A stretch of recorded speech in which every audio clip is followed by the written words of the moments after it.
अस्सलाम वालेकुम everyone, welcome to नसीब कोर्स स्टूडियो। इस लेक्चर में हम बनाने वाले हैं एक कंप्लीट मार्कशीट या रिजल्ट कार्ड एमएस एक्सेल में, जहां हम सीखेंगे 14 प्लस पावरफुल एमएस एक्सेल के फंक्शंस एंड फार्मूलाज जो आपको डेटा कैलकुलेशन एंड ऑटोमेशन में हेल्प करेंगे। ये प्रोजेक्ट स्पेशली उन लोगों के लिए है जो स्कूल, कॉलेज या एजुकेशनल डिपार्टमेंट में स्टूडेंट्स के रिजल्ट मेंटेन करते हैं। और सबसे अच्छी बात ये रहेगी कि ये प्रोजेक्ट टोटली ऑटोमेट होगा। आपको सिर्फ मार्क्स की एंट्री करनी है और रिजल्ट, ग्रेड, परसेंटेज, रैंक, ये सारी चीजें ये खुद आपको अपडेट करके और फाइंड करके दे देगा। ये टेक्निक आप अपने स्कूल, कोचिंग सेंटर या कंपनी के परफॉर्मेंस शीट में भी यूज कर सकते। अगर आपको ये प्रोजेक्ट पसंद आता तो वीडियो को लाइक एंड शेयर कर लेना, इससे उन लोगों तक ये प्रोजेक्ट पहुंच जाएगा जिसको एक्चुअल में इसकी नीड है। और सब्सक्राइब कर लेना ताकि आपको इस टाइप के और भी मजीद लेक्चर्स मिलते रहे।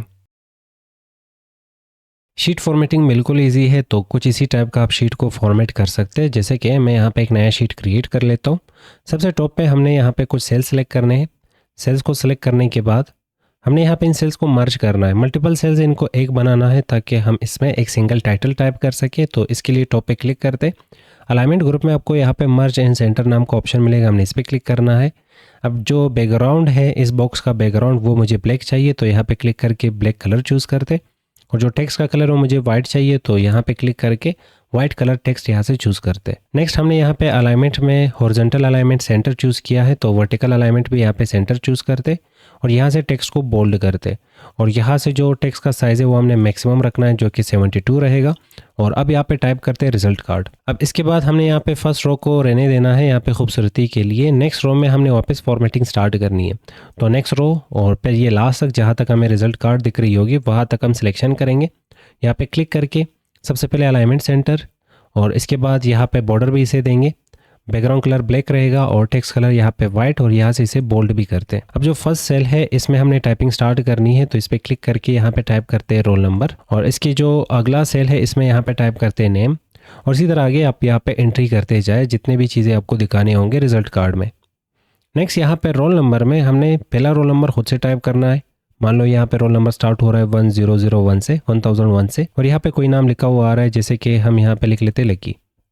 नेक्स्ट यहाँ पे 1002 आएगा और यहाँ पे हम टाइप करते हैं नसीब। और कुछ इसी तरह से रोल नंबर आगे की तरफ बढ़ते जाएंगे। पर आप यहाँ पे ये रोल नंबर ऑटोमेट भी कर सकते हैं। ऑटोमेट करने के लिए हम यहाँ पे इफ फंक्शन का यूज़ करेंगे। इफ फंक्शन काम कैसे करता तो सबसे पहले समझते। तो हम सबसे पहले इफ लगाते, equals to if bracket start अगर। इसके बाद नेक्स्ट यहाँ पे कंडीशन लगाते, कंडीशन, और इसके बाद कोमा, फिर वापस ये प्लेस होगा, फिर कोमा, फिर एक और प्लेस होगा ट्रू और फॉल्स के लिए, और इसके बाद ब्रैकेट क्लोज। सबसे पहले ये कंडीशन हम यहाँ पे देंगे कि मान लें ये सेल अगर ग्रेटर हुआ, इक्वल हुआ या लेस देन हुआ, तो इस टाइप के कंडीशन यहाँ पे आएंगे। तो मान लें वो कंडीशन यहाँ पे दो स्टेट में आ जाएगा। एक होगा यहाँ पे कि कंडीशन ट्रू हो सकता, या तो फिर कंडीशन फॉल्स हो सकता। अगर कंडीशन ट्रू होती है तो उस केस में क्या दिखाना है, तो इसके लिए ये वाला जगह होगा जहाँ पे हम ट्रू के लिए कुछ स्टेटमेंट लिखेंगे। इसके बाद नेक्स्ट अगर कंडीशन फॉल्स हो जाती है तो क्या दिखाना है, तो इसके लिए ये जगह होगा अगर स्टेटमेंट फॉल्स हो जाती है तो क्या दिखाना है। जैसे कि इस केस में हम कहेंगे कि अगर कंडीशन ट्रू हो जाती है तो इस जगह को आप खाली रख लो, अगर फॉल्स हो जाती है तो ऊपर वाले सेल के साथ एक जमा कर लो। तो इस फंक्शन को यहाँ पे यूज़ करते, तो equals to if bracket start, इसका जो सामने वाला सेल है इसी को हम सेलेक्ट करेंगे जो कि हमारा लॉजिक और कंडीशन रहेगा। इसके बाद हम यहाँ पे कहने वाले कि ये सेल अगर बराबर होता है खाली के, B11 अगर बराबर होता है खाली के, मतलब ये अगर खाली रहा, कोमा। नेक्स्ट जिस सेल में हम फंक्शन लिख रहे हैं उस सेल को भी यहाँ पे आप खाली रख लो। ये कंडीशन अगर ट्रू हो जाती है तो इसके बाद यहाँ पे कहा जा रहा वैल्यू इफ़ ट्रू, अगर कंडीशन ट्रू हो जाती है तो क्या दिखाना है, डबल कोट्स वापस इसी तरह लगाएंगे। तो अगर आप डबल कोट स्टार्ट करते हैं और डबल कोट्स इसी तरह क्लोज करेंगे तो इसका मतलब एम्प्टी होता है। और इसके बाद वापस हम कोमा, अगर ये कंडीशन ट्रू हो जाती है तो जिस सेल में हम यहाँ पे फंक्शन यूज़ कर रहे हैं उस सेल को भी यहाँ पे आप खाली रख लो। पर अगर ये कंडीशन फॉल्स हो जाती है तो खाली की बजाय ऊपर वाले सेल के साथ ऊपर वाला सेल हम सेलेक्ट करेंगे जिसमें हमने रोल नंबर खुद से टाइप किया है, उसके साथ एक कंबाइन करेंगे तो +1 एक जमा कर लेंगे, और उसके बाद ब्रैकेट क्लोज करके इंटर करते। तो फिलहाल यहाँ पे इस सेल में इसे यहाँ पे डेटा मिला, तो इसने ऊपर वाले सेल के साथ एक जमा करके यहाँ पे हमें दिखा दिया। पर मान लें ये अगर मैं यहाँ से डिलीट कर लूँ तो देखेंगे ये सेल भी यहाँ पे खाली हो चुका है, क्योंकि कंडीशन में यहाँ पे बताया गया था सामने वाला सेल खाली, तो ख़ुद को भी खाली रख लो। अगर सामने वाले सेल में कुछ डेटा आ जाएगा तो ऊपर वाले सेल के साथ एक जमा करके यहाँ पे दिखा दो। फिलहाल हम यहाँ पे वापस लिख लेते हैं ये नसीब, इंटर। अब जैसे जैसे नीचे की तरफ इसे ड्रैग करेंगे, यहाँ तक मैं इसे ड्रैग करूँगा, सामने वाले सेल सारे खाली आ रहे, तो ज़ाहिर है ये भी यहाँ पे ख़ुद को खाली रख रहा। पर जैसे जैसे हम यहाँ पे नाम टाइप करेंगे, फिलहाल मैं ड्रैगिंग कर रहा हूँ, ये ड्रैग हैंडल आपको दिख रहा होगा, इस पर पॉइंटर लेके जाओगे, छोटा सा ब्लैक आपको प्लस सिंबल मिल जाएगा, इसे ड्रैग हैंडल कहते हैं। लेफ्ट क्लिक पकड़ के रखे और इस तरह खींच ले, तो यहाँ पे ये ऊपर वाले सेल के साथ एक जमा करते करते 1009 तक पहुँच चुका है। तो कुछ इस तरह से हम यहाँ पे रोल नंबर को ऑटोमेट कर चुके। और नेक्स्ट आपने यहाँ पे ये रेंज पूरा फिर सेलेक्ट करना है और इस रेंज में आपने बॉर्डर्स फिल करने हैं। तो यहाँ पे टॉप पे क्लिक करना है, यहाँ पे बॉर्डर आपको मिल जाएंगे, इस पे क्लिक करके यहाँ से ऑल बॉर्डर्स चूज कर लो। तो जिस एरिया में आप यहाँ पे डेटा एंट्री करने जा रहे हैं उस एरिया में हम यहाँ पे बॉर्डर फिल कर चुके हैं। तो कुछ इसी टाइप का हमने यहाँ पे ये डैशबोर्ड में भी स्टाइलिंग कर रखी है। आप अगर नेम चेंज करना चाहते हो, यहाँ पे जो नीचे शीट का नाम आ रहा है इस पर डबल क्लिक कर ले। मैं यहाँ पे इसका नाम रख लेता हूँ रिजल्ट कार्ड, इंटर करेंगे तो नाम यहाँ पे चेंज हो चुका है। फिलहाल इसकी नीड नहीं है, तो इस पे राइट क्लिक करके हम यहाँ पे ये वाला जो शीट है डिलीट करते हैं। अब यहाँ पे फंक्शंस की प्रैक्टिस करते हैं कि रिजल्ट कार्ड में कौन से फंक्शन हमने यूज करने हैं। तो सबसे पहला फंक्शन था इफ फंक्शन, उसका बहुत ही ज्यादा इसमें यूज होगा। दूसरा फंक्शन रहेगा कि इस रेंज में हमें रैंडम नंबर्स चाहिए। अब जाहिर है रैंडम नंबर्स तो आप फिल करके नहीं देंगे कि अगर स्टूडेंट है उसने कुछ पेपर दिए होंगे, उसी पेपर के यहाँ पे मार्क्स आप खुद से टाइप करेंगे। पर फिलहाल यहाँ पे पेपर टाइप कुछ नहीं है, तो रैंडम नंबर्स हमें चाहिए होंगे। तो हर एक सब्जेक्ट को मैं यहाँ पे अज्यूम करके चल रहा हूँ कि हर एक सब्जेक्ट के यहाँ पे जो मार्क्स है वो 100 आ रहा है। इंग्लिश के भी मार्क्स 100 आ रहे हैं, मैथ के भी मार्क्स 100 आ रहे हैं और साइंस के भी मार्क्स 100 आ रहे हैं। तो मैं यहाँ पे स्टूडेंट्स को जो मार्क्स है वो देना चाहता हूँ 10 और 100 के बीच में। आप यहाँ पे 1 और 100 के बीच में मार्क्स देना चाहो। वैसे मार्क्स यहाँ पे 0 और 100 के बीच में होते हैं। अगर कोई स्टूडेंट नहीं आता, एब्सेंट रहता है, तो उसके मार्क्स यहाँ पे 0 काउंट किए जाते हैं या तो वहाँ पे एब्सेंट शो किया जाता। फिलहाल हम यहाँ पे रेंज सेलेक्ट करेंगे, जिस रेंज में हमने रैंडम नंबर्स फिल करने हैं, इक्वल्स टू रेंड, और यहाँ पे फंक्शन हमें मिल जाएगा रेंड बिटवीन। टैब की प्रेस करेंगे, फंक्शन को अप एरो और डाउन एरो से सेलेक्ट कर सकते हैं। टैब की प्रेस करेंगे, हम कह रहे हैं कि रैंडम नंबर्स बिटवीन, यहाँ पे लिखते हैं 10 और फिर कोमा, नेक्स्ट यहाँ पे लिख लेते हैं 100। यहाँ पे ये पैरामीटर्स कहलाते हैं, यही पैरामीटर्स आपको रीड करना आना चाहिए। तो बॉटम वैल्यू हमने यहाँ पे दे दिया 10 और टॉप वैल्यू हमने यहाँ पे दे दिया इसे 100। इसके बाद ब्रैकेट क्लोज करेंगे और कंट्रोल के साथ इंटर करेंगे। तो जितने भी सेल्स हमने यहाँ पे सेलेक्ट किए थे उन सभी सेल्स में रैंडम नंबर्स आ चुके। अब इन रैंडम नंबर्स में यहाँ पे एक प्रॉब्लम होती है कि हम यहाँ पे किसी भी सेल में कुछ भी अगर टाइप करते इंटर करेंगे तो रैंडम नंबर्स यहाँ पे चेंज हो रहा है। अब इन रैंडम नंबर्स को हमने फिक्स करना है। तो फिक्स करने का यहाँ पे प्रोसेस बिल्कुल ईजी है।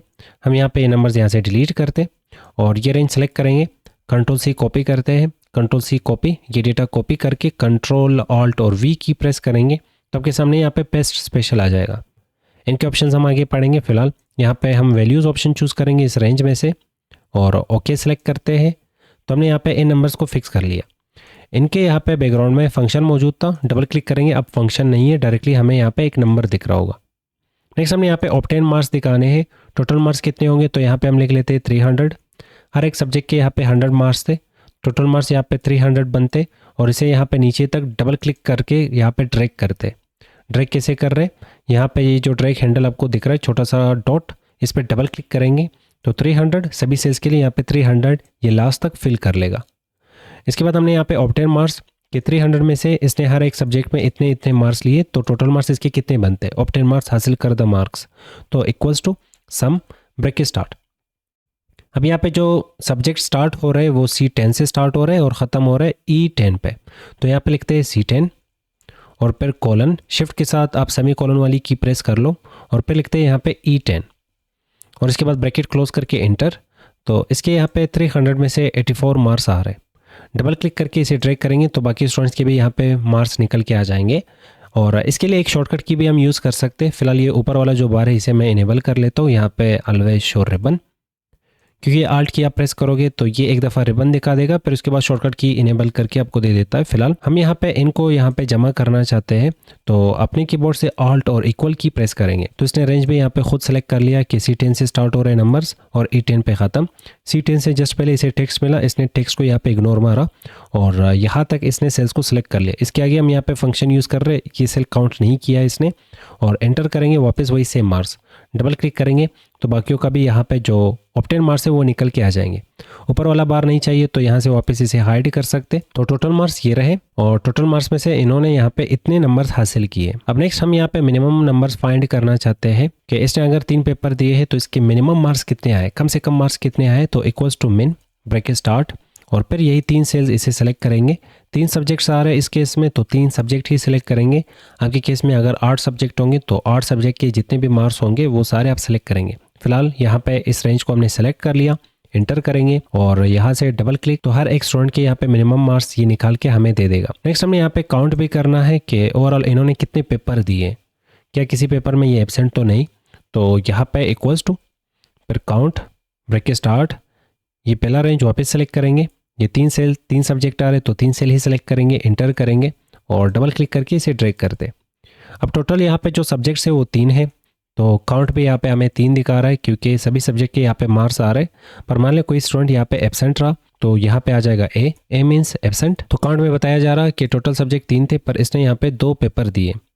नेक्स्ट हमने यहाँ पे मैक्सिमम नंबर फाइंड करने हैं, सबसे ज़्यादा मार्क्स इसने कितने लिए हैं। तो equals to max bracket start, वापस वही सब्जेक्ट सेलेक्ट करेंगे और एंटर करेंगे तो 38 इसके जो मार्क्स है वो सबसे ज़्यादा निकल के आए हैं और डबल क्लिक करेंगे तो बाकियों के भी यहाँ पे सबसे ज़्यादा मार्क्स निकल के आ जाएंगे। नेक्स्ट आ जाता है यहाँ पे फार्मूला और फंक्शन में हमेशा फ़र्क होता है। फंक्शन यहाँ पे एक कमांड के साथ आता तो ये कमांड का नाम होता है कि किस टाइप का हम कैलकुलेशन करने जा रहे हैं और फिर यहाँ पे रेंज। तो ये कमांड लिखने से एक्सेल हमारे लिए कैलकुलेशन कर रहा होता है पर यहाँ पे फार्मूला हमें खुद से बनाना होता है। जैसे कि परसेंटेज का फार्मूला बनाया गया है कि obtain marks divided by total marks और मल्टीप्लाई बाय 100। ये परसेंटेज का फार्मूला होता है। परसेंटेज जब भी हमें फाइंड करना हो तो ये फार्मूला हम हमेशा यूज़ कर रहे होते हैं पर इसमें हम कोई कीवर्ड यूज़ नहीं कर रहे हैं जैसे कि सम, काउंट, मिन, मैक्स या तो रेंज बिटवीन, ये हम कैलकुलेशन खुद कर रहे हैं। तो इक्वल्स टू और फिर यहाँ पे ऑब्टेन मार्क्स जो कि ये रहेंगे ये सिलेक्ट करेंगे, डिवाइडेड बाय टोटल मार्क्स ये सिलेक्ट करेंगे। तो मैं कह रहा हूँ F10 जो कि ऑब्टेन मार्क्स है इसे डिवाइड कर लो G10 जो कि टोटल मार्क्स है। इसके बाद हम यहाँ पे जो भी नंबर आएगा उसे मल्टीप्लाई करेंगे 100 के साथ और एंटर करेंगे। 100 इसलिए लिख रहे हैं क्योंकि परसेंटेज हमेशा 100 लिमिट तक रहता है तो हमने यहाँ पे 100 टाइप करके एंटर करना है। तो कहा जा रहा है कि इसके 100 में से 23% मार्क्स आए और डबल क्लिक करके बाकियों की भी यहाँ पे परसेंटेज फाइंड कर सकते हैं। पर ये फॉर्मेट शायद आपको इस टाइप का ना मिले कि डेसिमल के बाद आपको यहाँ पे 2 डिजिट्स दिखाए जा रहे हैं। इस वक्त हम यहाँ पे ये डेसिमल पॉइंट्स कंट्रोल कर सकते हैं। इसके लिए आप टॉप पे क्लिक कर ले। अगर डेसिमल पॉइंट्स आपके केस में बहुत ज़्यादा यहाँ पे दिखाए जाए तो आपको यहाँ पे नंबर ग्रुप में एक ऑप्शन मिलेगा जिसका नाम डिक्रीज डेसिमल और यहाँ से एक ऑप्शन मिलेगा जिसका नाम होगा इंक्रीज डेसिमल। तो सबसे पहले हम डिक्रीज डेसिमल पे क्लिक करके सारे डेसिमल पॉइंट्स यहाँ से हाइड कर लेंगे। फिर उसके बाद वापस इंक्रीज डेसिमल पे क्लिक करके हम सिर्फ यहाँ पे 2 ही डेसिमल पॉइंट्स रहने देंगे। नेक्स्ट आ रहा है यहाँ पे एवरेज और एवरेज फाइंड करने के लिए equals to average function use करते हैं और ब्रैकेट स्टार्ट और हमने वापस तीनों सब्जेक्ट सेलेक्ट करके इसे दे देने हैं और एंटर करेंगे। तो कहा जा रहा है इसका अंदाज़न 35% आ जाता हर एक सब्जेक्ट में। जैसे कि हम अंदाज़ा लगाते हैं कि अगर आप ये टेस्ट देते तो कितने मार्क्स लेके आ सकते, तो इसके यहाँ पे हर एक सब्जेक्ट में 35% मार्क्स निकल के आ जाते। डबल क्लिक करेंगे तो बाकियों की भी यहाँ पे एवरेज निकल के आ जाएगा। एवरेज और परसेंटेज दोनों में हमेशा एक फ़र्क रहेगी। इस पर डबल क्लिक करेंगे तो यहाँ पे इसकी लिमिट होती है, परसेंटेज की लिमिट होती है 100 तक पर इसकी कोई लिमिट नहीं रहती। इस वक्त हम यहाँ पे इसे मार्क्स के साथ यूज़ कर रहे हैं पर अगर आप कहीं पे पैसों के साथ इसे यूज़ करेंगे, नंबर और अमाउंट के साथ इसे यूज़ करेंगे, बड़ा नंबर बड़ा अमाउंट आ रहा है तो वहाँ पे इसकी लिमिट ऊपर जा सकती है 100 से। नेक्स्ट आ जाता है यहाँ पे रैंक। तो हमें यहाँ पे पोजीशन फाइंड करना है। ऑब्टेन मार्क्स में हमें ये देखना है कि अगर ये फर्स्ट स्टूडेंट आ रहा है तो उसका यहाँ पे सभी में से पोजीशन और रैंक क्या रहेगा। तो इसके लिए rank function equals to rank और फिर यहाँ पे रैंक फंक्शन को सिलेक्ट करके टैब की प्रेस करेंगे और ये यहाँ पे नंबर मांग रहा है कि किस नंबर का पोजीशन और रैंक फाइंड करना है। तो हम यहाँ पे फर्स्ट सेल इसे सेलेक्ट करके देंगे या फर्स्ट नंबर इसे सेलेक्ट करके देंगे। इसके बाद कोमा। नेक्स्ट यहाँ पे इसे हम कंपेयर कर रहे हैं। जैसे कि अगर हम कहेंगे कि ये 3rd पोजीशन पे होगा तो कैसे पता चलेगा कि ये 3rd पोजीशन पे, क्योंकि बाकी मार्क्स को हम यहाँ पे देख रहे हैं तो बाकियों के दरमियान में ये 3rd पोजीशन पे होगा तो बाकियों के साथ हम इसे कंपेयर कर रहे हैं। तो रेफरेंस बाकी डेटा आप यहाँ पे इसे सेलेक्ट करके देंगे। तो हम यहाँ पे कह रहे हैं कि F10 को कंपेयर कर लो ये बाकी रेंज के साथ। इसके बाद वापस हम यहाँ पे कोमा यूज़ करेंगे और यहाँ पे आपको 2 ऑप्शंस मिलेंगे, एक डिसेंडिंग और दूसरा असेंडिंग। डिसेंडिंग और असेंडिंग मीन्स कि आपका डाटा किस फॉर्मेट में आ रहा है। असेंडिंग मीन कि छोटे नंबर से स्टार्ट हो रहा है और बड़े नंबर की तरफ जा रहा है। तो हम यहाँ पे ऑप्शन चूज़ करेंगे डिसेंडिंग और डिसेंडिंग के लिए 0 लिखा जाता है। आप 0 खुद से भी टाइप कर सकते हैं और जिसे इंटर करेंगे तो हमें कहा जा रहा कि इस रेंज में इस स्टूडेंट का यहाँ पे जो रैंक और पोजीशन है वो 10th नंबर पे आ रहा है। अब बाकियों के लिए इसे ट्रैक करते डबल क्लिक करेंगे तो इसमें एक प्रॉब्लम आपको दिख रही होगी कि यहाँ पे 5 स्टूडेंट ऐसे हैं जो फर्स्ट पोजीशन पे आ रहे हैं और 5 के 5 स्टूडेंट्स के यहाँ पे जो मार्क्स है वो अलग आ रहा है। इसका 256 आ रहा है मार्क्स, इन दोनों के मार्क्स देखोगे वो भी अलग आ रहे होंगे और इन दोनों के मार्क्स भी यहाँ पे अलग आ रहे हैं। तो अगर आप लास्ट फंक्शन को डबल क्लिक करके ओपन करेंगे तो इस पे देख ले, यहाँ पे इस सेल का जो कंपेरिजन है वो खाली सेल्स के साथ और एम्प्टी सेल्स के साथ आ रहा है, तो जाहिर है इसीलिए इसे यहाँ पे फर्स्ट पोजीशन दिया जा रहा। अब ये रेड वाला जो रेंज है इसे फिक्स करना चाहेंगे, तो इसको फिक्स करने के लिए वापस फर्स्ट फंक्शन पे डबल क्लिक करेंगे और हम यहाँ पे कंपेयर करेंगे इसी सेल को F10 को, पर ये F10 चेंज हो सकता है। नीचे ड्रैग करेंगे तो दूसरे सेल को हम यहाँ पे फिर कंपेयर करना चाहेंगे, फिर तीसरे सेल को, फिर फोर्थ। पर ये रेड वाला जो रेंज होगा इसको हमेशा हमने सेम रखना है क्योंकि कंपेयर हमने इसी रेंज में से इसे करना है। तो ये जो रेड वाला सेक्शन होगा और रेड कलर में जो आपको सेल्स दिख रहे हैं इनको हम सेलेक्ट करेंगे और अपने कीबोर्ड से F4 की प्रेस करेंगे। F4 की से आपको यहाँ पे डॉलर के सिंबल्स मिल जाएंगे, इसका मतलब ये रेंज फिक्स हो चुका है। आप F4 की इसी तरह मल्टीपल टाइम्स अगर प्रेस करते तो डॉलर्स को वापस हटा भी सकते हो। फिलहाल हम F4 की प्रेस करते ताकि डॉलर सिंबल्स आ जाए और ये रेंज फिक्स हो जाए। वापस एंटर करते और डबल क्लिक करके इसे ड्रैग करेंगे तो अब यहाँ पे जो लास्ट वाला स्टूडेंट था इसका पोजीशन 9th नंबर पे आ रहा है। डबल क्लिक कर लो, पहले यहाँ पे खाली सेल सेलेक्ट होके आ रहे थे, अब यहाँ पे ऊपर वाला रेंज ही आ रहा है, पर सिर्फ यहाँ पे ब्लू कलर का जो सेल है वो चेंज हुआ। हम कह रहे हैं कि इस सेल को कंपेयर कर लो इस रेंज में और इसका पोजीशन बता दो, तो पोजीशन यहाँ पे हमें 9th बताया जा रहा। तो कुछ इस तरह से आप रैंक निकाल सकते हो ऑब्टेन मार्क्स में। सेम इसी तरह यहाँ पे रैंक निकालने के लिए आप परसेंटेज का भी यूज कर सकते हैं। नेक्स्ट आ जाता है यहाँ पे इफ फंक्शन और 4 दफ़ा यहाँ पे अलग अलग तरीकों से इफ फंक्शन को यूज किया गया है और इफ फंक्शन को हम यहाँ पे यूज करते हैं पास और फेल फाइंड करने के लिए। तो सबसे पहले यहाँ पे इफ फंक्शन को सिंपल हम यूज करेंगे और इसके लिए हमारा यहाँ पे टारगेट रहेगा ऑब्टेन मार्क्स। पर ऑब्टेन मार्क्स के लिए यहाँ पे हम कुछ रूल्स बनाएंगे, जैसे कि टोटल मार्क्स यहाँ पे आ रहा है 300। कोई ऐसा स्टूडेंट जो कि 180 तक मार्क्स लेगा, जिसके मार्क्स 180 से ग्रेटर होंगे या तो बराबर होंगे, उसी स्टूडेंट को हम यहाँ पे पास करेंगे। तो 300 में से 180 वाला पास रहेगा, 180 से जो कम होगा वो फेल होगा। तो एक सब्जेक्ट के अकॉर्डिंगली जब भी हमें पास और फेल फाइंड करना हो तो वहाँ पे हम इफ फंक्शन का यूज़ कर सकते हैं। अब इफ फंक्शन को लगाने से पहले ये जो दरमियान वाले सेल्स हैं टोटल तक, ये मैं ग्रुप करना चाहूँगा। तो ये रेंज सेलेक्ट करेंगे, ऊपर क्लिक करेंगे, आपको यहाँ पे डेटा टैब मिलेगा। डेटा टैब पे आप क्लिक कर लें, यहाँ पे एक ऑप्शन होगा आउटलाइन नाम का, इसमें एक ऑप्शन रहेगा ग्रुप, हम ग्रुप पे क्लिक करते हैं। क्लिक करने के बाद ऊपर आपको यहाँ पे एक सिंबल मिलेगा जिसमें इस वक्त हमें माइनस दिखाया जा रहा है, एक लाइन है और फिर माइनस, इस पर क्लिक करेंगे तो यहाँ पे जो दरमियान वाले सेल्स है वो हाइड हो चुके हैं। आप यहाँ से इसे कोलैप्स और एक्सपेंड कर सकते हो। मैं क्लिक करूँगा तो ये एक्सपेंड हो जाएगा, फिर क्लिक करेंगे तो ये कोलैप्स। तो आप यहाँ पे रेंज को ग्रुप भी कर सकते हो, जो सेल्स नहीं दिखाने वो यहाँ से आप सिंपल ग्रुप कर लो और जब आपको हाइड करना है तो इस पर क्लिक कर लो, वो हाइड हो जाएंगे, वापस क्लिक कर लो तो वो शो हो जाएंगे। फिलहाल अब यहाँ पे इफ फंक्शन लगाते हैं तो equals to if bracket start और हमें यहाँ पे कंडीशन पता है कि 180 से नीचे आएंगे तो फेल होगा, 180 से ऊपर जाएगा तो पास होगा, तो 180 वाला भी पास रहेगा। तो इसके लिए ये सेल सेलेक्ट करेंगे और कहेंगे ये सेल चेक कर लो क्या इस सेल में जो मार्क्स है वो ग्रेटर और इक्वल्स टू 180 है। अगर आप यहाँ पे इक्वल नहीं लगाते, मान लें आपने ये लिखा 180, तो आप कह रहे हो कि ग्रेटर देन 180, इसका मतलब ये 180 इसमें शुमार नहीं होगा, 180 वाला स्टूडेंट भी इसमें फेल करार दिया जाएगा। फिलहाल हम यहाँ पे इक्वल लगा लेते। हम इस पॉइंट पे कह रहे हैं कि F10 में मार्क्स चेक कर लो क्या वो ग्रेटर 180 है या तो फिर इक्वल्स टू 180 है। तो यहाँ पे जो भी कंडीशन हमने दिया, अगर ये कंडीशन ट्रू हो जाती है, वैल्यू इफ ट्रू अगर ट्रू हो जाएगी तो जाहिर है 180 से ग्रेटर और 180 के इक्वल वाले स्टूडेंट को हम पास करेंगे, कोमा। अगर ये फॉल्स हो जाती है, ये कंडीशन गलत हो जाती है, 180 नहीं मिलता इसे, 180 से कम मिलेगा, तो जाहिर है वहाँ पे हम स्टूडेंट को फेल करेंगे। तो कुछ इस तरह से हमने यहाँ पे लॉजिक लगा लिया और कंडीशन लगा लिया। 180 से ग्रेटर होगा तो पास, 180 से कम होगा तो फेल। इंटर करेंगे। फिलहाल यहाँ पे फर्स्ट स्टूडेंट हमें फेल दिखाया जा रहा है क्योंकि इसकी जो मार्क्स है वो 71 आ रहा है, तो 180 से बहुत ज़्यादा कम है। अब यहाँ पे ट्रैक करते हैं बाकियों के लिए। ये स्टूडेंट यहाँ पे पास हो चुका है क्योंकि इसकी जो मार्क्स है वो 180 से अबव है। सेम इसी तरह ये भी पास, ये फेल, ये पास और फिर ये फेल और बाकी सारे स्टूडेंट यहाँ पे फेल आ रहा है क्योंकि उनके मार्क्स यहाँ पे 180 से कम आ रहे हैं। अब अगर हमें यहाँ पे चेक करना है कंडीशन कैसे काम कर रहा, तो मैं यहाँ पे इसे 90 मार्क्स दे देता हूँ और यहाँ पे भी 90 मार्क्स टाइप करते। 213 आ चुका है, 13 इससे माइनस करेंगे तो यहाँ पे मुझे 77 टाइप करना होगा और मुझे इसमें से 20 और माइनस करने हैं, तो यहाँ पे लिख लेते हैं 70, इंटर। तो 180 आ चुका है। अभी ये स्टूडेंट पास दिखाया जा रहा। अब जैसे एक मार्क्स यहाँ से कम होगा, जैसे कि मैं यहाँ पे लिख लेता हूँ 69, इंटर, तो यहाँ पे ये स्टूडेंट फेल हो चुका है।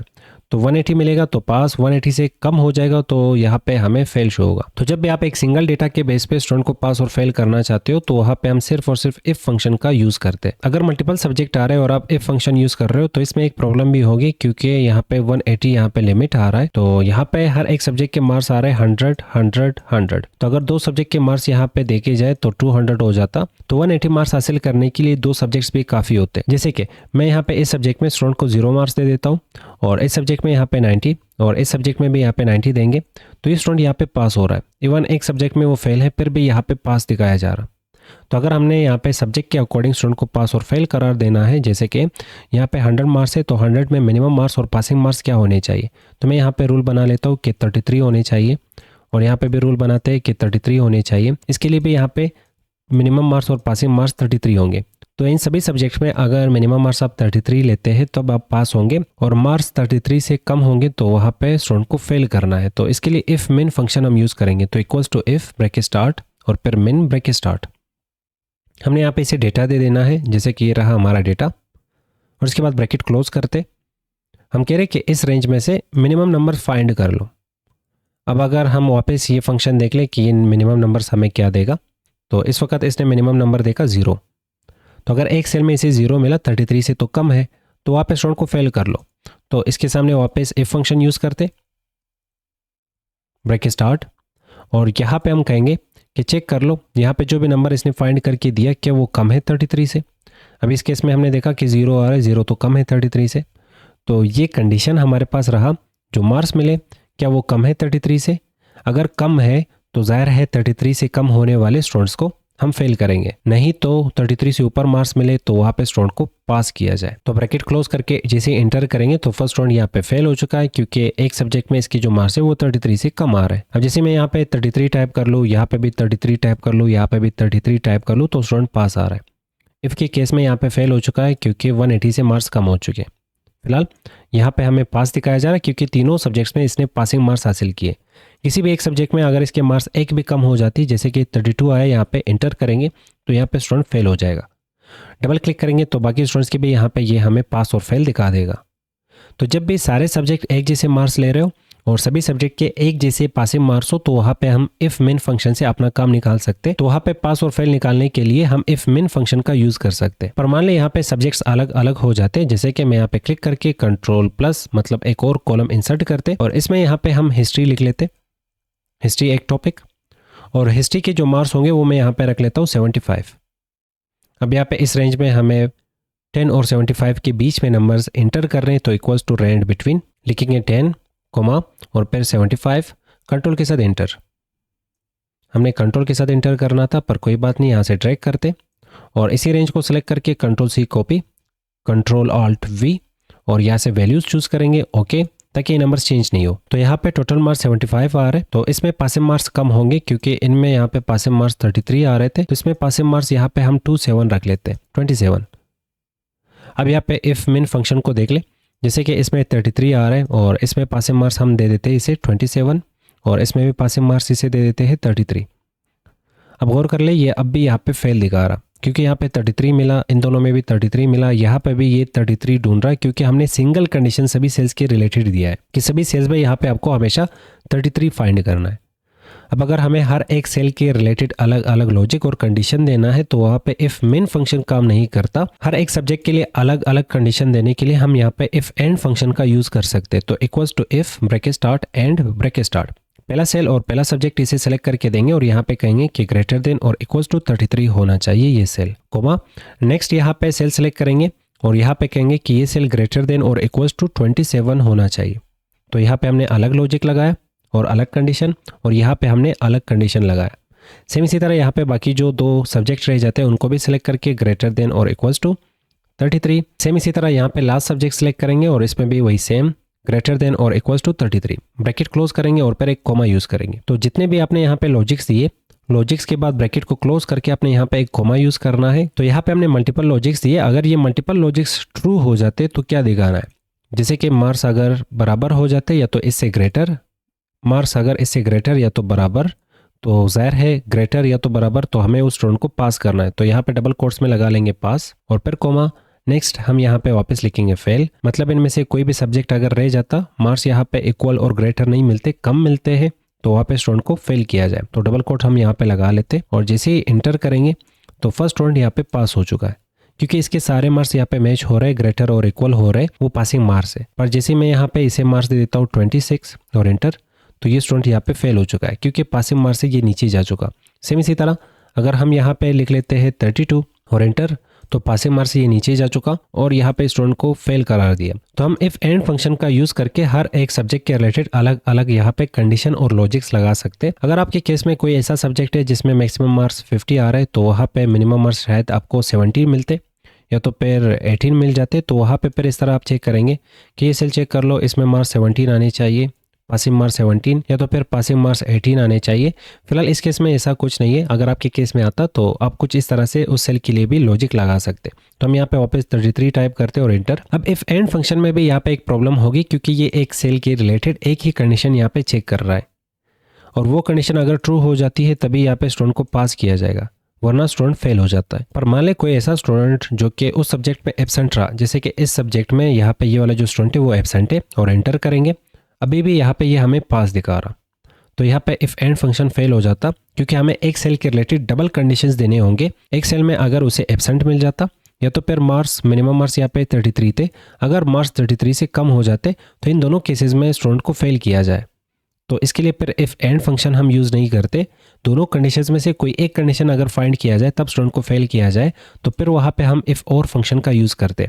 तो equals to if bracket start और ब्रैकेट स्टार्ट, पहला सेल इसे सिलेक्ट करके देंगे और फिर यहाँ पे कहेंगे कि ये सेल देख लो क्या कम आ रहा है 33 से, कोमा, या तो फिर C10 वापस देख लो, दूसरा कंडीशन हम सेल के रिलेटेड दे रहे कि इसे चेक कर लो क्या इसमें A आ रहा है, कैपिटल है, फिर कोमा। फिर इसके बाद नेक्स्ट सेल, ये वाला सेल, इस सेल को हम यहाँ पे चेक करना चाहते हैं कि इस सेल को देख ले क्या इस सेल में यहाँ पे जो मार्क्स है वो 27 से कम आ रहा है, कोमा, या तो फिर D10 सेल्स चेक कर लो क्या ये बराबर है A का, फिर वापस कोमा। फिर नेक्स्ट सेल आ जाता है यहाँ पे ये वाला, और हम कहने वाले कि इस सेल को चेक कर ले क्या ये 33 से कम है, या तो फिर E10 वाला जो सेल है इसे चेक कर लो क्या ये बराबर है कैपिटल A के, और लास्ट सेल यहाँ पे ये रहेगा, ये सेल चेक कर लो क्या ये कम है 33 से, या तो फिर इस सेल में जो कि F10 रहेगा वो बराबर है कैपिटल A के। तो कुछ इस तरह से हम एक सेल के रिलेटेड डबल लॉजिक्स दे चुके कि सेल में देख लो 33 से कम हुआ मार्क्स फेल, या तो सेल में देख लो अगर आपको कैपिटल A दिखा तब भी यहाँ पे स्टूडेंट को फेल कर लो। तो इन दोनों में से कोई एक लॉजिक भी यहाँ पे अगर मैच होता है तो स्टूडेंट को फेल किया जाएगा। हम यहाँ पे ब्रैकेट क्लोज करेंगे, ब्रैकेट क्लोज करने के बाद कोमा यूज़ करेंगे, तो हमारे लॉजिक्स यहाँ पे हो चुके कंप्लीट, मल्टीपल लॉजिक्स हमने यहाँ पे दिए। और इसके बाद डबल कोट्स में हम सबसे पहले यहाँ पे मेंशन करेंगे फेल। एंड की कंडीशन में हमने स्टार्ट में पास लगाया पर यहाँ पे फेल, क्योंकि आप यहाँ पे लॉजिक्स को चेक कर लो, 33 से कम हो तो ज़ाहिर है फेल है, या तो फिर A अगर दिख जाता है तो वहाँ पे भी हमने स्टूडेंट को फेल करना है। तो एक ही सेल को आप यहाँ पे 2 टाइम सेलेक्ट करेंगे, एक दफ़ा सेलेक्ट करके मिनिमम मार्क्स के बारे में बात करेंगे और फिर वापस सेम सेल को सेलेक्ट करके आप यहाँ पे एब्सेंट के रिलेटेड बात करेंगे, मतलब लेटर के रिलेटेड बात करेंगे। इसी तरह कुछ इस तरह से आप एक सेल को मल्टीपल टाइम सेलेक्ट करके उसके रिलेटेड मल्टी कंडीशंस दे सकते हैं। फिलहाल हमने यहाँ पे कोमा लगा के कहा कि इनमें से कोई भी कंडीशन अगर ट्रू हो जाती है तो आप स्टूडेंट को फेल कर लो, नहीं तो आपने स्टूडेंट को पास रखना है। ब्रैकेट क्लोज करके इंटर। तो फर्स्ट स्टूडेंट यहाँ पे फेल हो चुका है, यहाँ पे इन दोनों सब्जेक्ट्स में ये पास हुआ, यहाँ पे ये एब्सेंट रहा, तो एब्सेंट की वजह से इस स्टूडेंट को यहाँ पे फेल किया गया है। अब अगर हम यहाँ पे इसे पासिंग मार्क्स दे देते हैं जैसे कि 33 इंटर, तो ये स्टूडेंट वापस पास हो जाएगा। अब मान लें हम यहाँ पे लिख लेते हैं एब्सेंट। अब एब्सेंट लिखने से यहाँ पे अभी भी ये हमें पास दिखा रहा है, वजह क्योंकि एब्सेंट कीवर्ड हमने यहाँ पे मेंशन नहीं किया, हमने सिर्फ ए मेंशन किया है। तो अब अगर हम ए की जगह पे यहाँ पे लिख लेते हैं एब्सेंट, जहाँ पे हमें ए दिख रही है ये सिलेक्ट करके हम वहाँ पे एब्सेंट लगाते, जैसे कि यहाँ पे हमने ए की जगह पे एब्सेंट, यहाँ पे भी ए की जगह पे एब्सेंट, यहाँ पे भी ए की जगह पे हम एब्सेंट लिखते, इंटर करेंगे। अब इसे यहाँ पे एब्सेंट मिला तो ये फेल दिखा रहा है, पर मान लो मैं यहाँ पे ए लिख लेता हूँ इंटर, तब भी यहाँ पे ये पास दिखा रहा है। अगर आप ए लिख लो या तो फिर एब्सेंट लिख लो तो दोनों कंडीशन में हमने स्टूडेंट को फेल करना है, तो इसके लिए डबल क्लिक। एक सेल के रिलेटेड हमने यहाँ पे 2 ही कंडीशंस दिए हैं, एक और कंडीशन देंगे। तो ये जो लास्ट वाला कंडीशन है इसे सेलेक्ट करके कंट्रोल C कॉपी, यहाँ पे कर्सर रख के कंट्रोल V इसे पेस्ट करते, एक कोमा लगा लेंगे। यहाँ पे कोमा लगाने के बाद अब यहाँ पे एब्सेंट की जगह पे हम ए मेंशन करते, कैपिटल A, इंटर करते। अब अगर देखा जाए तो फर्स्ट सेल के रिलेटेड हमने यहाँ पे 3 कंडीशंस दिए। 33 से कम हुआ तो फेल दिखा दो, एब्सेंट पूरा दिखा तो फेल दिखा दो, एब्सेंट अगर सिर्फ कैपिटल ए में दिखा तब भी आप फेल दिखा दो। तो हम यहाँ पे फर्स्ट सेल, इसे हम यहाँ पे वापस टिक करते 27 लिखते, क्योंकि इस सेल के रिलेटेड हमने कंडीशन नहीं दिया, फर्स्ट सेल के रिलेटेड हमने कंडीशन दिया है। अगर 32 आ जाता तब भी ये फेल दिखाया जा रहा है यहाँ पे, और अगर हम यहाँ पे लिख लेते हैं ए तब भी ये फेल दिखाया जा रहा है यहाँ पे, और अगर हम यहाँ पे लिख लेते हैं एब्सेंट तब भी यहाँ पे हमें फेल दिखाया जा रहा। तो कुछ इस तरह से आप एक सेल के रिलेटेड मल्टीपल कंडीशंस भी दे सकते हैं। पर हाँ, ये जो 3 कंडीशंस मैंने दिए इनमें से कोई एक कंडीशन भी अगर ट्रू हो जाती है तो स्टूडेंट को फेल दिखाया जाता, तीनों कंडीशंस नहीं, क्योंकि एक सेल में एक ही चीज़ मिल सकता, या तो 33 से कम मार्क्स होंगे, या तो फिर एब्सेंट कीवर्ड होगा, या तो फिर ए होगा। बाकी स्टूडेंट का डेटा फाइंड करने के लिए हम यहाँ पे दोनों को सेलेक्ट करके डबल क्लिक करेंगे तो बाकियों का भी यहाँ पे पास और फेल निकल के आ जाएगा। नेक्स्ट आ जाता है यहाँ पे ग्रेड, डिवीजन और मार्क्स, और इनको हमेशा हम यहाँ पे परसेंटेज में से फाइंड कर रहे होते। जैसे कि अगर कोई ऐसा स्टूडेंट जिसके मार्क्स यहाँ पे 90 आ रहा है तो उसको यहाँ पे ए ग्रेड दिया जाए, अगर उसके मार्क्स 80 आ रहे हैं तो उसको बी ग्रेड दिया जाए, अगर उसके मार्क्स 70 आ रहे हैं तो उसको सी ग्रेड दिया जाए, अगर उसके मार्क्स 60 आ रहे हैं तो उसको ई ग्रेड दिया जाए, और अगर मार्क्स यहाँ पे 50 आ रहे हैं तो उसको एफ ग्रेड दिया जाए, और अगर 40 आ जाता है मतलब 50 से नीचे तो उसे पास दिखा दो, और अगर 40 से भी नीचे मतलब 1 और 40 के बीच में आ जाते तो उसे यहाँ पे फेल दिखा दो, या तो फिर नो ग्रेड दिखा दो। तो एक सेल के रिलेटेड 1, 2, 3, 4, 5 और 6, यहाँ पे 7, हमने 7 कंडीशन देने। तो परसेंटेज वाला सेल यहाँ पे इनेबल करते हैं, तो यहाँ से एक्सपेंड करेंगे, ये रहेगा हमारे पास परसेंटेज, और यहाँ पे हमने ग्रेड इसी के अकॉर्डिंग निकालना है। तो equals to if bracket start, ये सेल इसे सेलेक्ट करके देंगे और कहेंगे कि देख लो क्या ये सेल का जो डेटा है वो ग्रेटर देन और इक्वल्स टू 90 आ रहा। अगर 90 आ रहा तो यहाँ पे आप ए दिखा दो, कैपिटल ए, कोमा। अब नेक्स्ट, अगर कंडीशन ट्रू हो जाती है तो हमने ए दिखाना है, अगर कंडीशन ट्रू नहीं होती तो वापस कहेंगे कि आप एक दफ़ा फिर एक और कंडीशन चेक कर ले, तो वापस इफ लगेगा ब्रैकेट स्टार्ट, और फिर वापस यही सेम लॉजिक और कंडीशन लगेगा। तो हम यहाँ पे ये डेटा कुछ इस तरह से कॉपी करेंगे, कंट्रोल सी कॉपी, और यहाँ पे इसे पेस्ट करते। पेस्ट करने के बाद हमें 2 चीज़ें चेंज करना है। सबसे पहले यहाँ पे लिखेंगे 80 और यहाँ पे आ जाएगा बी, कैपिटल बी। नेक्स्ट वापस हम यहाँ पे इफ लगा के ब्रैकेट स्टार्ट और वापस वही सेम डेटा पेस्ट करेंगे। नेक्स्ट हमने यहाँ पे चेंज करना है इसे 70 और यहाँ पे सी लिखते। फिर वापस हमने यहाँ पे इफ लगा के ब्रैकेट स्टार्ट और वापस पेस्ट करते। नेक्स्ट यहाँ पे 70 हो चुका है, हमने यहाँ पे मेंशन करना है 60 को, और सी के बाद आ जाएगा डी, और फिर वापस इफ ब्रैकेट स्टार्ट और वापस डेटा पेस्ट। तो वही सेम कंडीशन यहाँ पे रिपीट हो रहा है, पर सिर्फ और सिर्फ हम यहाँ पे चेंज कर रहे हैं नंबर्स और यहाँ पे ग्रेड। तो यहाँ पे 60 हो चुका है, नेक्स्ट आ जाएगा यहाँ पे 50,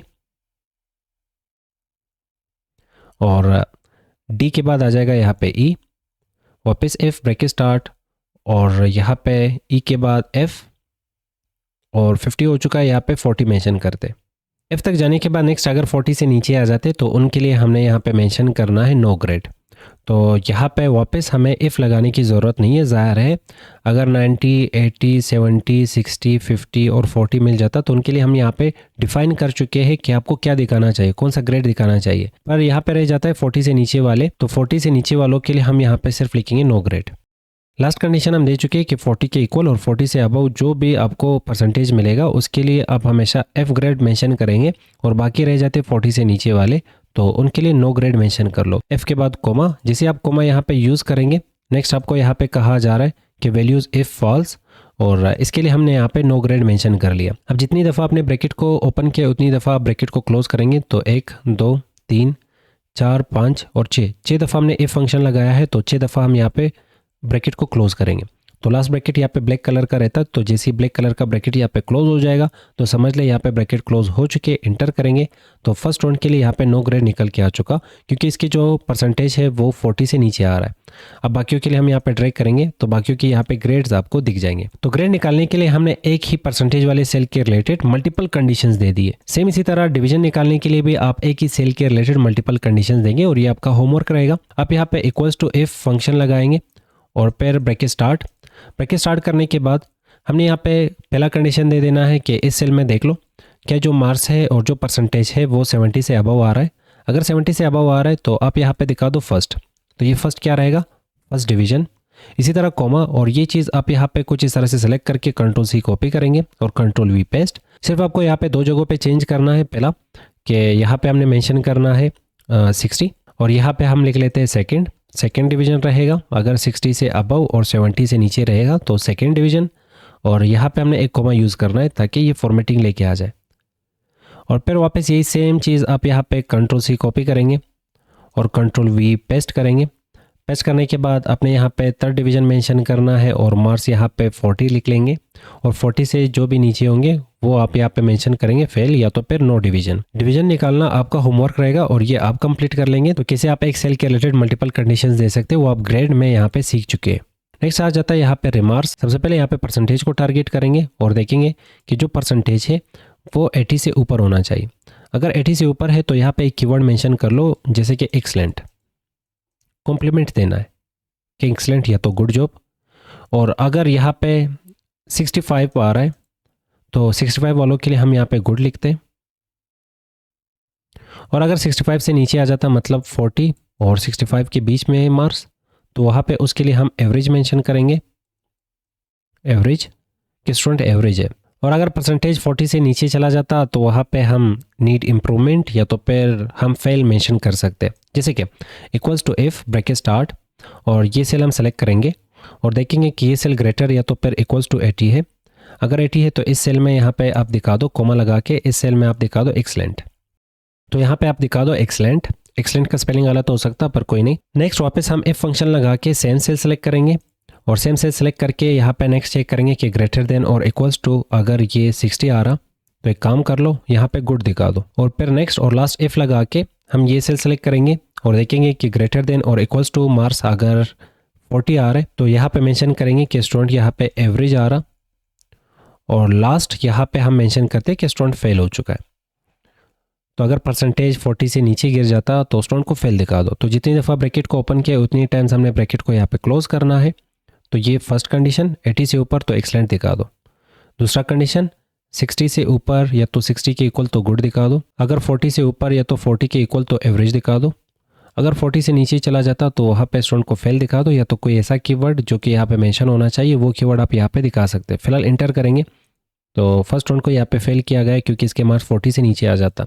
डबल क्लिक करके इसे ड्रैग करेंगे तो जो स्टूडेंट यहाँ पे 80 से ऊपर परसेंटेज लेके आ चुका है उसके लिए यहाँ पे एक्सलेंट मेंशन होगा। अब रिजल्ट कार्ड यहाँ पे ख़त्म नहीं होता, तो मान लें हम यहाँ पे किसी स्टूडेंट का रोल नंबर टाइप कर ले और उसका डेटा खुद ब खुद यहाँ पे निकल के आ जाए। तो मान लें यहाँ पे हज़ारों स्टूडेंट है, हमने किसी एक स्पेसिफिक स्टूडेंट का रिजल्ट फाइंड करना है, तो इसके लिए हम सर्च बार बना सकते हैं। आप फिल्टर भी लगा सकते हो, फिलहाल हम सर्च बार सीखेंगे। तो यहाँ पे जितने भी हेडिंग्स हमें दिख रहे हैं ये हेडिंग्स हमने सेलेक्ट करने, कंट्रोल सी कॉपी, एक नया शीट क्रिएट कर लो, उसका नाम कुछ भी रख लो अपने हिसाब से, जैसे मैंने यहाँ पे सर्च बार रखा है, और इसमें यहाँ पे डेटा हम पेस्ट करते हैं। पेस्ट करने के बाद किसी भी सेल पे क्लिक कर लो और इसके बॉर्डर पे पॉइंटर लेके जाओ, 4 एरोज बनेंगे, 4 एरोज से इसे पकड़ के हम कुछ इस तरह से इसे उठा सकते हैं और मूव कर सकते हैं। और बाकी सेल्स यहाँ पे सेलेक्ट करते कुछ इस तरह से और इन्हें उठा के यहाँ पे इसके जस्ट अबव रखते, और फिर उसके जस्ट बाद हमने कुछ इसी तरह से मल्टीपल सेल्स वापस सेलेक्ट करने हैं। सिलेक्शन के बाद इनके बॉर्डर से इसे पकड़ के कुछ इस तरह से इन्हें वापस पोजीशन देंगे, और लास्ट सेल यहाँ पे रह जाते, इनको यहाँ पे सेलेक्ट करते, इनको वापस इनके बॉर्डर से पकड़ के यहाँ पे लेके आएंगे और तरतीब देने के लिए वापस इसे बॉर्डर से पकड़ेंगे और यहाँ पे इन्हें रखते। अब नेक्स्ट हमने यहाँ पे रोल नंबर टाइप करना है और मैं चाहता हूँ बाकी डेटा ऑटोमेट हो, बाकी डेटा खुद ब खुद आना चाहिए। और वो डेटा कहाँ से आएगा? डैशबोर्ड से आएगा। जैसे मैं यहाँ पे लिखता हूँ 1 पे जिसका भी रोल नंबर होगा उसका डेटा यहाँ पे आना चाहिए, उसका नाम आना चाहिए, उसके सब्जेक्ट के मार्क्स आने चाहिए, और फिर उसके ऑब्टेन मार्क्स, टोटल मार्क्स वगैरह। इनमें से जो भी डेटा आपको सिर्फ दिखाना है आप सिर्फ उन्हीं हेडिंग्स को यहाँ पे रहने दो, बाकी हेडिंग्स को आप डिलीट भी कर सकते हो। तो इसके लिए यहाँ पे हम एक फंक्शन का यूज़ कर सकते हैं जिसका नाम होगा VLOOKUP। तो डैशबोर्ड की तरफ चले जाए, VLOOKUP को समझते हैं। जैसे यहाँ पे हमारा जितना भी डेटा हमें दिख रहा है वो वर्टिकल फॉर्म में आ रहा है। वर्टिकल फॉर्म मीन्स के एक के बाद दूसरा, जैसे कि फर्स्ट नेम फिर सेकेंड नेम फिर थर्ड नेम, ये वर्टिकल फॉर्म में आ रहा है। इसी तरह नेम कुछ इस फॉर्म में भी आ सकते हैं कि यहाँ पे नेम हेडिंग लिखा हुआ आ रहा है और उसके बाद फर्स्ट नेम यहाँ पे, सेकंड नेम यहाँ पे, थर्ड नेम यहाँ पे, फोर्थ नेम यहाँ पे, फिर उसके बाद नीचे यहाँ पे फिर इंग्लिश लिखा हुआ आ रहा है और फिर इंग्लिश के मार्क्स कुछ इस तरह से आ रहे हैं, फिर उसके बाद यहाँ पे हिस्ट्री लिखा हुआ आ रहा है। तो हेडिंग्स यहाँ पे इस वक्त हमें हॉरिजॉन्टली दिख रहे हैं, पर यहाँ पे हेडिंग्स कन्वर्ट हो जाते हैं वर्टिकल फॉर्म में। तो इस वक्त हमारा जो टोटल डेटा है वो वर्टिकल फॉर्म में आ रहा है। तो जब डेटा वर्टिकल फॉर्म में है तो इसमें हम डेटा फाइंड करने के लिए वी लुकअप का यूज़ करेंगे, वी लुकअप। पर अगर डेटा हॉरिजॉन्टल फॉर्म में है तो फिर वहाँ पे हम यूज़ करते हैं एच लुकअप। एच लुकअप आप खुद से ट्राई करेंगे। फिलहाल हम यहाँ पे जो डेटा है डेटा के अकॉर्डिंग यूज़ करेंगे वी लुकअप का। तो यहाँ पे नेक्स्ट शीट की तरफ चले जाते। यहाँ पे क्लिक करने के बाद हमने रोल नंबर टाइप करना है, बाकी डेटा खुद आना चाहिए। तो यहाँ पे सबसे पहले नेम को फाइंड करके निकालेंगे, तो इक्वल्स टू वी लुकअप। याद रखना हमने नेम को फाइंड करना है, तो we lookup bracket start lookup value, किस वैल्यू को देख के हमने डेटा फाइंड करना है, तो यहाँ पे इसे देंगे रोल नंबर, फिर वापस कोमा। नेक्स्ट टेबल एरे और रिकॉर्ड इसे चाहिए, तो डैशबोर्ड की तरफ जाएंगे और रोल नंबर पे क्लिक करके कंट्रोल शिफ्ट राइट एरो और फिर कंट्रोल शिफ्ट डाउन एरो। तो कुछ इस तरह से हमने इसे सिलेक्शन करके दे देना है यहाँ तक। अब इसके बाद अगर आप बॉटम तक जाना चाहते हैं इन फ्यूचर यहाँ पे एंट्री कर लो, तो ज़ाहिर है वो एंट्रीज इसमें शुमार नहीं होंगे। तो कंट्रोल शिफ्ट डाउन एरो एक दफ़ा फिर प्रेस कर लो, तो बॉटम तक सिलेक्शन हो चुकी है। फिलहाल इस केस में हम सिर्फ ऊपर वाले डेटा के साथ ही काम करना चाहते, तो यहाँ तक हम इसे डेटा दे चुके हैं। इसके बाद कॉमा हमने यूज़ करना है। कहा जा रहा है कॉलम इंडेक्स नंबर दिया जाए। कॉलम इंडेक्स नंबर मतलब कि आप किस चीज़ को इस डेटा में फाइंड करना चाहते हैं। मल्टीपल कॉलम्स है, किस कॉलम का डेटा फाइंड करना है, तो हम कहेंगे जिसमें नेम आ रहा है। तो नेम का यहाँ पे जो नंबर होगा ये 1 ये 2, जहाँ से हम सिलेक्शन कर रहे हैं वहाँ पे कॉलम नंबर 1 रहेगा जहाँ से सिलेक्शन स्टार्ट होगी, और फिर उसके बाद कॉलम नंबर्स आगे बढ़ते जाएंगे। तो इस वक्त नेम सेकंड कॉलम नंबर पे आ रहा है, तो यहाँ पे 2 लिखेंगे, फिर वापस कोमा। और रेंज लुकअप के लिए आपको 2 ऑप्शंस मिल जाएंगे। अप्रोक्सीमेट मैच मतलब मिलता जुलता कुछ आपको मैच करके फाइंड करना, या तो फिर एग्जैक्ट मैच। तो हम यहाँ पे एग्जैक्ट मैच के साथ जाएंगे, फॉल्स यहाँ पे चूज़ करेंगे और फिर उसके बाद एंटर। तो जैसे मैं यहाँ पे 1 टाइप कर रहा हूँ तो नेम में नसीब फाइंड होके आ रहा है, और जैसे मैं यहाँ पे 2 टाइप करूँगा तो दूसरा नाम, 3 टाइप करूँगा तो तीसरा नाम, 10 टाइप करेंगे, यहाँ पे 10 हमने टाइप करना है तो 10 पे अकबर आ रहा है। तो अगर हम यहाँ पे 11 टाइप करते तो 11 नंबर पे कोई भी नहीं है, तो नॉट अवेलेबल यहाँ पे आ रहा है। अब सेम इसी तरह हम यहाँ पे अगर 10 टाइप करेंगे तो जिस स्टूडेंट का नाम आ रहा है उसके यहाँ पे मार्क्स और बाकी चीज़ें भी आनी चाहिए। तो इसके लिए वापस equals to V lookup bracket start, सबसे पहले लुकअप वैल्यू ये रोल नंबर रहेगा, कोमा। नेक्स्ट यहाँ पे टेबल एरे रिकॉर्ड देना है इसे, तो रोल नंबर वाले सेल पे क्लिक कर लो, यही फर्स्ट सेल होगा। कंट्रोल शिफ्ट राइट एरो और कंट्रोल शिफ्ट डाउन एरो, पूरा डेटा ये सिलेक्ट हो जाएगा। फिर वापस कोमा, कॉलम इंडेक्स, नेम यहाँ पे दूसरे नंबर पे आ रहा है तो ये तीसरे नंबर पे यहाँ पे 3 लिखते हैं, फिर कोमा। नेक्स्ट यहाँ पे हमने एग्जैक्ट मैच वापस चूज़ करना है और एंटर करेंगे, तो यहाँ पे इसके इंग्लिश के मार्क्स भी आ जाएंगे। अब इस फंक्शन को हम डबल क्लिक करके ओपन करेंगे, और इस फंक्शन में यहाँ पे जो चेंज हो रहा है वो सिर्फ और सिर्फ यहाँ पे नंबर में चेंज हो रहा है, और बाकी सारी चीज़ें यहाँ पे मैच आ रहा है। जैसे कि आप इस फंक्शन में देख ले, यहाँ पे भी सारी चीज़ें मैच आ रहा है, सिर्फ चेंज हुआ है 3।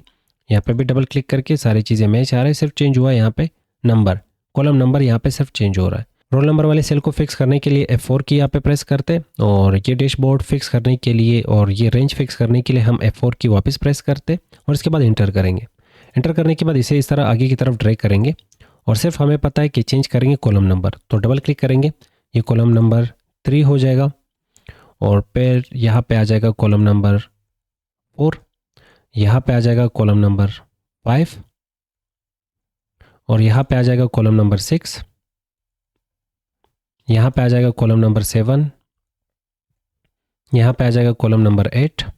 ये 2 की जगह पे हमने 8 लिख लेना है, यहाँ पे 2 की जगह पे हमने 9 टाइप करना, और फिर कंट्रोल से इसे कॉपी करके यहाँ पे पेस्ट करते, कंट्रोल वी पेस्ट, और 9 के जस्ट बाद हमने यहाँ पे 10 मेंशन करना है, और फिर 11 मेंशन करना है यहाँ पे। सेम इसी तरह आप बाकी डेटा के लिए भी सिर्फ और सिर्फ कॉलम नंबर्स को चेंज करेंगे, जिस कॉलम पे डेटा आ रही है वही कॉलम नंबर हमने यहाँ पे टाइप करना है।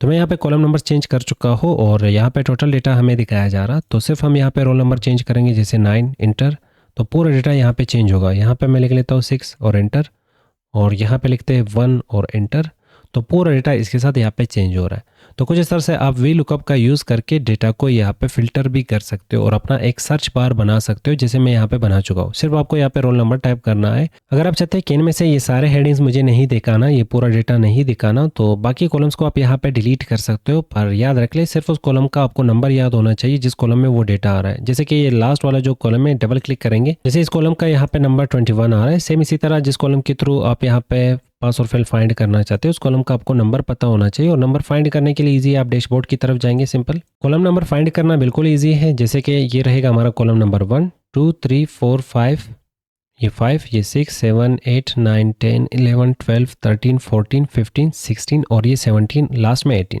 अब मान लो मुझे पास और फेल इसके अकॉर्डिंग फाइंड करना है, तो मैं वहाँ पे कॉलम नंबर 18 टाइप करूँगा। कॉलम नंबर 18 से डेटा यहाँ से डिटेक्ट करके हमें वहाँ पे दिखाया जाएगा। तो अब यहाँ पे दरम्यान के जितने भी कॉलम्स है उनको स्किप करना चाहते हो तो डायरेक्ट वहाँ पे कॉलम नंबर 18 भी टाइप कर सकते हो। फिलहाल मैंने यहाँ पे सारा डेटा कैसे निकालना है उसका प्रोसेस यहाँ पे आपको दिखा दिया। रोल नंबर चेंज करोगे तो रोल नंबर जैसे हम यहाँ पे चेंज करेंगे तो पूरा डेटा यहाँ पे ये चेंज होके आपको दिखा देगा।